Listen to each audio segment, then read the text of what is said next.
How do you know if you're trans? The simple answer is that if you're coming to this video and you're looking for an answer to that, then you are trans. Because here's the thing, cis people don't question their gender identity. Sure, there's an occasional situation of people that detransition, but most cis people just aren't going to question that. So, video done.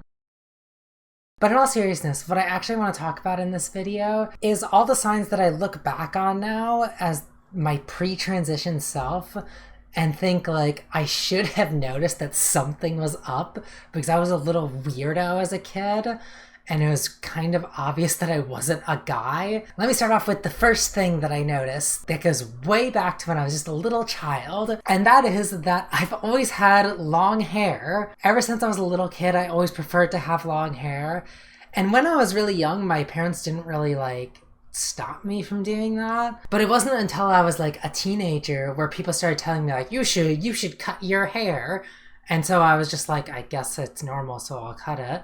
But then I never liked having short hair, so I would just avoid getting my hair cut as much as possible. It turned into I would get my hair cut once a year because people made me do it, until I became 16 years old or 17 and I grew it out long again. The next sign that I look back on and think that it was weird, which is weird because it's such a weird moment that I don't know why I remember it and it sticks in my memory so much, but I remember being a kid and watching Ed, Edd n Eddy, and there was this scene in that's such a throwaway scene, but it's basically Eddie's looking in the mirror and checking himself out, and he's like, yeah, you're looking good, Eddie. And I remember watching that as a kid and thinking ha, yeah, right, as if a guy would look in the mirror and like what he looks like. What an idiot. Men don't like what they look like in the mirror. Past me, that's kind of not true. Most men are fine with what they look like. But I was under the impression that's just how all guys thought. So then, of course, there's one of the big moments that happened when I was a kid. And I think what led to a lot of gender expression repression for me was when somehow I ended up with a bottle of pink nail polish in my bedroom as an 8-year-old kid or something. And I was like, I want to put that on. And so I put the nail polish on and didn't think much of it. Nobody noticed that I was wearing it until I was out with my whole family, and one of them noticed it, and then all my family made fun of me for it. And they're all like, what, do you want to be a girl or something? And I'm like, yes. Actually, that is kind of what I was going for. That, just the getting made fun of, I think made me repress a lot of my femininity for many, many years until I was an adult. In that same vein, and I hope my family never finds these videos because of this one, I also, around that same kind of time period,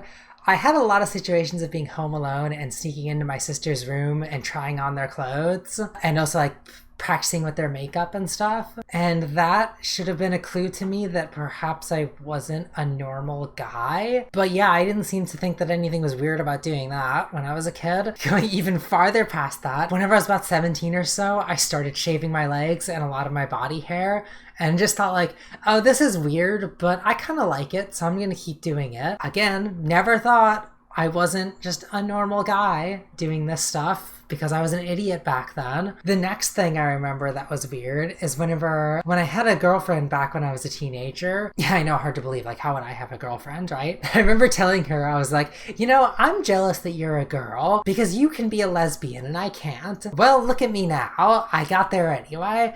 And even at the time, my girlfriend was like, yeah, you're kind of already a lesbian. So she knew it before I did. The last big thing that I can kind of point to is that all my life playing video games and Dungeons and Dragons and stuff, I've always played as female characters. I didn't really have a reason for it. I was kind of oh, I prefer looking at the female model over my own if I'm gonna stare at a character.